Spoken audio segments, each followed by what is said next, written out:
ఈరోజు చింతల మానపల్లి మండలంలో మరి ప్రెస్ మీట్ ఏర్పాటు చేసింది ఏ విషయం మీదనైతే ఏర్పాటు చేసినామో మరి నిన్న మొన్న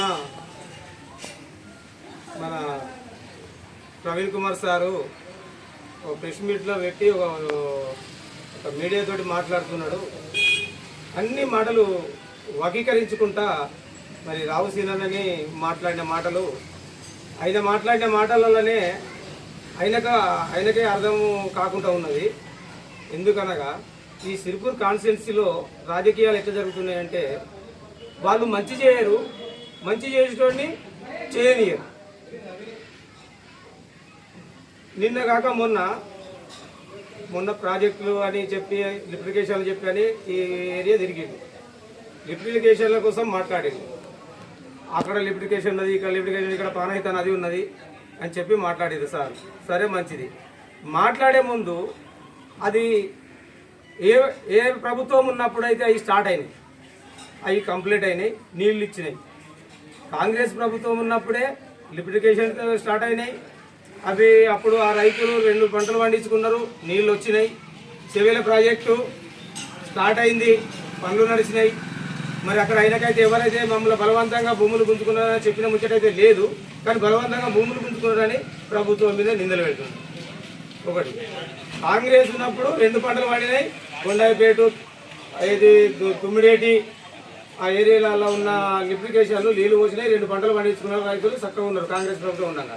ఎప్పుడైతే ఇప్పుడు ప్రవీణ్ సార్ ఎక్కడైతే ఏ పార్టీలో అయితే ఉన్నాడో ఆ పార్టీల వాళ్ళ దొరగారు ఎప్పుడైతే ఈ తెలంగాణ ఏర్పడి అయిన ప్రభుత్వం టీఆర్ఎస్ ప్రభుత్వం ఏర్పడిందో అప్పటి నుండే వాటిని శ్రద్ధ చేయకుండా ఉంటే అవి ఖరాబ్ అయినాయి.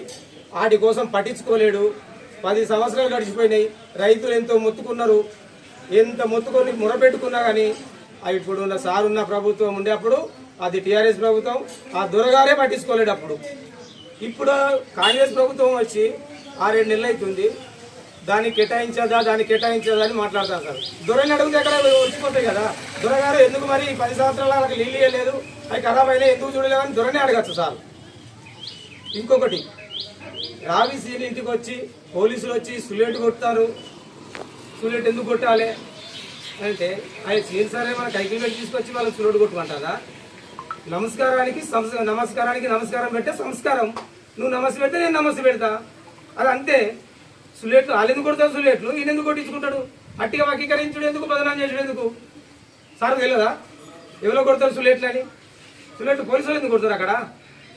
అదే విషయం. ఇంకోటి, సిరిపూర్ నియోజకవర్గం కాంగ్రెస్ ఇన్ఛార్జ్ అయినా నేను ఇన్ఛార్జిని సీనన్న ఆదేశాల మేరకు పని చేస్తాను అది అని మాట్లాడుతున్నావు. ఏ అధికారి చెప్పింది మీకు? ఏ అధికారిని చూపెట్టు. ఏ అధికారి సీనన్న అనుసారంగా మేము నడుపుతున్నాం అధికారులం అందరం అని? సీనన్న ఆదేశ ప్రకారంగా నడుస్తున్నామంటే మేము కార్యకర్తలు నడుస్తాం, ఖచ్చితంగా నడుస్తాం. ఎందుకు నడవం? మా నాయకుడు ఆయన ఆదేశాల మేరకు నడుస్తాం. మేము సీనన్న ఆదేశాల మేరకు నడవకపోతే ఎవరి ఆదేశాల మేరకు నడవంటాం? దురాదేశాల మేరకు నడవమంటాం మేము. మీరంటే 40,000 ఓట్లు మీకు ఇక్కడ వచ్చినాయి సిరిపూర్ కాన్స్టిట్యున్సీలో. అంతమందిని వదిలిపెట్టాం, దొర దగ్గర పోయిపడ్డావు, నాగల్కరంలో పోయి పోటీ చేసినాం. మళ్ళీ ఇక్కడ సిరిపూర్కి వచ్చి ఈ ఇల్లు సిరిపూర్ ప్రజలది అంటున్నావు. అక్కడ పోయినావు, నాగల్కర్నూలు నాది, నేను ఇక్కడ ఉంటా అన్నావు. ఇప్పుడు మళ్ళీ అక్కడ ఓడిపోయినాక ఇక్కడికి వచ్చి మళ్ళా సిరిపూర్ ప్రజలది ఇల్లు, చెప్పులు పెట్టుకొని రాకుల్లి, లేకపోతే చెప్పులు పెట్టుకొని రండి, చెప్పులు పెట్టుకొని వచ్చి చెప్పుల కాళ్ళకు దండం పెట్టుకుని అంటాను. అంటే మీకు దండం పెడితే ఇక పెట్టుళ్ళు అన్నట నీ బోర్డు రాసి పెట్టి అంటాను. ఏంటిది అర్థమైంది? అది 500 మందిని హైదరాబాద్కు తరలించి 500 మందిని తోటి కాలు మొక్కించుకున్నావు అన్నావు. కానీ సార్ నువ్వు ఆ వీడియో చూసిరు కదా, ఆ వీడియో తీసినప్పుడు వాళ్ళు ఎక్కెక్కిన సార్ ఇంట్లోకి వెళ్ళి రాగానే, సీసార్ ఇంట్లోకి వెళ్ళి రాగానే ప్రజలందరూ వచ్చి గేట్ కాడికి వచ్చిందంటే ఎంబడే వాళ్ళు కిందికి అంగారు. వద్దమ్మా అంగద్దు, అట్లా కాదు, మీ దండం పెడతా, మీ కాలు మొక్కుతా కానీ మీరు అట్లా అంగద్దు అని సీనన్న మాట వినవాలేదా? మరి నువ్వు ఆ వీడియో చూసినప్పుడు వాళ్ళందరూ అంగిందే చూసినావు, మరి సీనన్న మాట్లాడింది వినాలి కదా. ఎందుకు సార్ మీరు అట్లా మాటలు వకీకరించద్దు. మీరు స్వయంగా మీరు పబ్లిక్ పని చేయాలనుకుంటే మీరు అంటున్నారు పబ్లిక్ వచ్చి సమస్యలు చెప్పుకుంటే మేము నోట్ చేస్తున్నాం అంటున్నారు. నోట్ చేస్తే కడుపు నిండదు సార్. జనాలకు వెళ్ళి పొడుగుల కోసం రైతులకు సపోర్ట్గా నిలవరండి, చేలు దునియండి, విత్తనం పెట్టియండి, ఫారెస్ట్ అధికారులతో మాట్లాడండి, కలెక్టర్లతో మాట్లాడండి, అధికారులతో మాట్లాడి వాళ్ళకు విత్తనాలు పెట్టి వాళ్ళకు పంటలు పండిస్తే వ్యవహారం చేయి. పోలీస్ స్టేషన్ పోతే నోట్ చేసుకున్నా, ఎంక్వైరీ చేసినా నేను నోట్ చేసినట్టుగా చెప్తున్నాను, మీరు అదే మాట చెప్తున్నారు. కానీ ప్రజలకు న్యాయం చేసినట్టుగా ప్రజల మంచిగా చెప్పినట్టు చెప్పలేదు. ప్రజల కోసము అధికారులతో మాట్లాడి సీనన్న, కలెక్టర్లతో మాట్లాడి సీనన్న, ఫారెస్ట్ అధికారులతో మాట్లాడి సీనన్న, వాళ్ళతో చర్చలు జరిపింది సీనన్న. వాళ్ళకి ఇప్పుడు ఇలా శాశ్వతంగా ఎలాంటి విషయాలలో వాళ్ళకి ఇబ్బందులు పడకుండా మనిషికింత అన్నట్టు మనిషికి 2 ఎకరాలు 3 ఎకరాలు 4 ఎకరాల తిరిగా ఆ అధికారులతో చర్చించి ఇప్పించింది సీనన్న. మరి అట్లాంటప్పుడు సీనన్న ఆదేశాల మేరకు మేము రాకపోతే ఎట్లా వస్తాం? మాకు న్యాయం చేస్తున్నాడు, రైతులకు న్యాయం చేస్తారు, ఆయన మాటలకి ఎలా వస్తాం? మరి మేము మాకు న్యాయం చేస్తారని పోగొట్టుండు, మీరు నోటు చేస్తారు అంతే. మీరు నోటు చేసినప్పుడు అది మాకు నిండది, నోటు చేస్తే కడుపు నిండది. పేరు రాసుకొని సమస్య రాసుకుంటే పేపర్ మీద రాసుకుంటే కడుపు నిండది. నువ్వు వెళ్ళండి, మీరు పబ్లిక్ న్యాయం చేయాలంటే పబ్లిక్ తోటి ఉండదు. కానీ వాళ్ళు చేసే వాళ్ళని కూడా చేయనీయకుండా రైతులకు మేలు చేసేటోళ్ళకు వాళ్ళ కోసం తల్లాడేటోళ్ళని వాళ్ళకు ఎసరు పెట్టి నేను నీళ్ళలను ఉంటా నువ్వు కూడా నీళ్ళలను ఉండా అని చెప్పి కప్ప కదా నూతిలకెళ్ళి ఒక కప్ప మీదికి ఎక్కుతుంటే నీళ్ళలో ఉన్న కప్ప కదా మీది కప్పని గుంజుకున్నట్టు నేను నీళ్ళలో ఉంటా నువ్వు కూడా నీళ్ళలో ఉండు, ప్రజలు ఎక్కడ చదవాలన్నట్టుగా ఎందుకు సార్ మాట్లాడతారు? గ్యాండమంతులు మీరు దొర దగ్గర ఉన్నారు, కాళ్ళు మొక్కే సంగతి దొరని అడుగు. ఏ ఆఫీసర్ మొక్కిండో తెలుస్తుంది ప్రభుత్వంలో ఉండగా. ఆయన సీఎంగా ఉన్నప్పుడు మీ దొర సీఎంగా ఉన్నప్పుడు ఎవరు కాళ్ళు మొక్కిరు? పేపర్లు చూడలేలా, స్టూడియో మీడియాలు చూడలేలా, సోషల్ మీడియా చూడలేలా? ఎవరు కాళ్ళు మొక్కిరు? మహిళలను చూడకుండా అధికారంలో ఉన్నప్పుడు ఏ ఎమ్మెల్యే మాట్లాడింది తెలియదా, ఏ మినిస్టర్ మాట్లాడింది తెలియదా? బాగా ఊపుతున్నామనే మాట మాట్లాడింది, వీడియోలు ఫేస్బుక్లో వచ్చినాయి కదా. అట్లా గిట్ట కాంగ్రెస్ ప్రభుత్వంలో ఉన్నదా? సీనన్న దగ్గర ఉన్నదా? సీనన్న టార్గెట్ చేసి మాట్లాడకండి సార్. మీరు కూడా సీనన్న చేసినట్టుగా మీరు కూడా ప్రజలకి వెళ్ళి మీరు కూడా ప్రజాసేవ చేయురి. కానీ చేసినోడిని వెనుక గుంజినట్టుగా చేయకూరి. సీనన్న చక్కటి పనులు చేస్తాడు, రైతులకు మేలు చేస్తాడు, పబ్లిక్లకు మేలు చేస్తాడు, కష్టాలుంటే ఆదుకుంటాడు, డైరెక్ట్ వాళ్ళ దగ్గరికి వెళ్తాడు. ఇలా పొడు భూములు విత్తనాలు పెట్టుకుంటాను చక్కగా నడుస్తుంది, అయిపోయా. ఇది దీని విషయంలో ఏం పట్టించుకోకుండా ఇక్కడ 40,000 ఓట్లు వేసిన జనాన్ని వదిలిపెట్టేసి ఇలా మీరు వచ్చి బీఎస్పీ పార్టీ అంటే ఏనుగు గుర్తు అని చెప్పి బీఎస్పీ పార్టీ అంటే ఒక దళిత పార్టీని తీసుకొచ్చిండు. ఇక్కడ ఒక దళితుడు ఎమ్మెల్యే అయితే కావచ్చు అని అనుకున్నాం మేము మనసులో.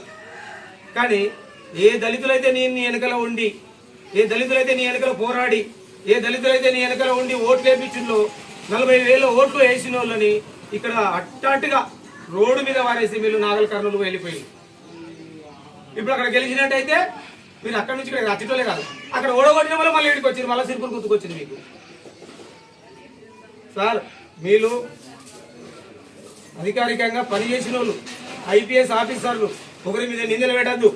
వాళ్ళు పనిచేసిన వాళ్ళకి ఎంకరేజ్ చేయండి. మీరు లేకుండా మంచిది ఎంకరేజ్ చేయండి, పర్వాలేదు. వీళ్ళు విజ్ఞానవంతులు, కానీ ఒకరిని కించపరిచినట్టు మాట్లాడకూడదు, వర్గీకరించకండి. సీనన్న ఎవరితోటి కాలు మొక్కించుకోవాలని సీనన్న లేడు. సీనన్నే వాళ్ళ కష్టముల దగ్గరికి పోతాడు, సీనన్నే కష్టముల దగ్గరికి పోతాడు. కానీ వాళ్ళని మన ఇంటికి రావాలన్నాడు. సీనన్న హైదరాబాద్లో ఉన్నాడు, వాళ్ళు ఇక్కడ సిర్పూర్ నియోజకవర్గ పోలు, వాళ్ళు అక్కడికి వెళ్ళిళ్ళు. ఆయన బయటకు రాగానే అంగిళ్ళు అద్దు బిడ్డ అన్నకు నేనే మీ కాలు మొక్కుతా అన్నాడు. ఆ మాటలు ఎందుకు చెప్తున్నాను సార్ మీడియా తోటి? కాలు మొక్కిరా అని చెప్తున్నావు. కాలు మొక్కించుకునే తత్వం మీ దొర దగ్గర ఉన్నది. లిఫ్టికేషన్ల విషయము మీ దొరనే అడుగు. ఎందుకు నీళ్ళు వేయలేడు, ఎందుకు రిపేర్ చేయలేడు? పానహిత సేవల ప్రాజెక్టు కోసం మీ దొరనే అడుగు. ఈ ప్రాజెక్టును తీసుకుపోయి కాళేశ్వరం వేసిండు.